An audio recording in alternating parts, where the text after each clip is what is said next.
കലോത്സവ വേദികളിൽ ചർച്ചയാകുന്നത് അപ്പീലുകൾ തന്നെയാണ്. ഇന്ന് നമ്മുടെ കൂടെയുള്ളത് തൃശ്ശൂർ കുറ്റിക്കാട് നിന്ന് വരുന്ന സെന്റ് സെബാസ്റ്റ്യൻ HSSലെ കലാകാരന്മാരാണ്.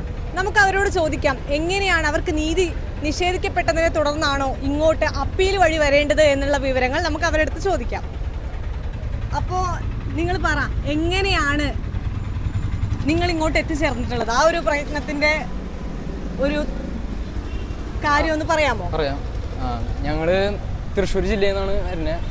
തൃശ്ശൂർ കഴിഞ്ഞ നവംബർ മാസത്തിൽ നടന്ന ഇരിഞ്ഞാലക്കുടയിൽ നടന്ന ഡിസ്ട്രിക്ട് മത്സരത്തിൽ മൈമിൽ ഞങ്ങൾക്ക് സെക്കൻഡാണ് കിട്ടിയത്. ബട്ട് അന്ന് അങ്ങനെ ഞങ്ങൾക്ക് ജഡ്ജ് സെക്കൻഡ് എന്നതിന് തുടർന്ന് അവിടെ ഭയങ്കര പ്രശ്നങ്ങളൊക്കെ ഉണ്ടായി, തല്ലൊക്കെ ഉണ്ടായി, പോലീസ് ഇടപെടേണ്ടി വന്ന്, അങ്ങനത്തെ പ്രശ്നം ഉണ്ടായി. പിന്നെ ഈ മത്സരം തുടങ്ങുന്ന സമയത്തൊന്നുമല്ല തുടങ്ങിയത്. ഞങ്ങൾക്കറിയുന്നത് എന്തായാലും ലേറ്റ് ആവുന്നു, പക്ഷേ ഇത്ര ലേറ്റ് ആവുന്നൊന്നും വിചാരിച്ചില്ല. 3 മണിക്ക് തുടങ്ങുമെന്ന് പറഞ്ഞ പരിപാടി തുടങ്ങിയത് 11 മണിക്കാണ്. അതുകൊണ്ട് തന്നെ ഞങ്ങൾ എന്നാലും ലേറ്റ് ആവുമെന്ന് വിചാരിച്ച് ഒരു 7 മണി ആ ടൈം പീരീഡിന് വേണ്ടി മേക്കപ്പ് ഇട്ടിരുന്നു. ബട്ട് എന്നാലും 11 മണി വരെ എത്തിയപ്പോൾ ഞങ്ങളുടെ മേക്കപ്പും പോയി. മേക്കപ്പ് ഇട്ട് കഴിഞ്ഞാൽ മൈമിൻ്റെ മേക്കപ്പ് അറിയാലോ, ഇട്ട് കഴിഞ്ഞാൽ ഫുഡ് കഴിക്കാൻ പറ്റില്ല, ഒന്നും ചെയ്യാൻ പറ്റില്ല. അതുകൊണ്ട് തന്നെ ഹെൽത്ത് പ്രോബ്ലംസ് ഉണ്ടായി. ടീമിൽ ഒരാൾക്ക് വയറുവേദനയൊക്കെ ഒന്ന്. എങ്ങനെ നിങ്ങളെ ഗൈഡൻസ് എങ്ങനെയായിരുന്നു?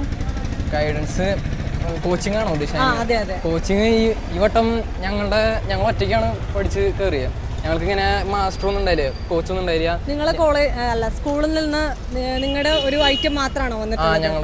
ഞാനും ഇവനും കഴിഞ്ഞ പോലെ മൈമിനുണ്ടായി, സാൻജോ.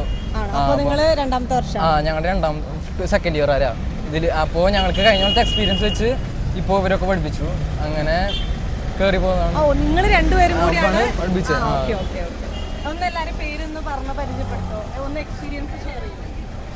എൻ്റെ പേര് സാൻജോ. ഞാൻ ഇവരുടെ കൂടെ തന്നെ മൈമിലൊക്കെ ഉള്ളത്. കഴിഞ്ഞ വട്ടം ഞങ്ങൾ മൈമ പഠിച്ച എൻ്റെ ചെറിയൊരു ഇതിലാണ് ഞങ്ങൾ വന്നത്. ആ ഒരു ഇത് വെച്ച് ഞാനും ബെന്നും കൂടിയും ഇവരെ പഠിപ്പിച്ചു. പിന്നെ ഞങ്ങൾക്കൊരു നല്ല ടീമിനെ തന്നെ കിട്ടി. പിന്നെ നല്ല എക്സ്പീരിയൻസ് ആയിരുന്നു. പിന്നെ ഇപ്പം അപ്പീൽ വെച്ച് ഇത്രയും വരെ എത്താനും എല്ലാം സാധിച്ചതിൽ ഭയങ്കര സന്തോഷമുണ്ട്. നിങ്ങളുടെ മൈമിൻ്റെ വിഷയം എന്തായിരുന്നു? ഭഗത് സിംഗിന്റെ പോരാട്ട ജീവിതമാണ് അപ്പോൾ നിങ്ങൾ കാണിച്ചിട്ടുള്ളത്. അപ്പോൾ ഭഗത് സിംഗിന്റെ പോരാട്ട ജീവിതം കാണിച്ച് ജില്ലയിൽ നിന്ന് പോരാടിയിട്ട് സംസ്ഥാനത്ത് വന്നിട്ടുള്ള കലാകാരന്മാരാണ് ഇവർ എന്ന് നമുക്ക് പറയാം.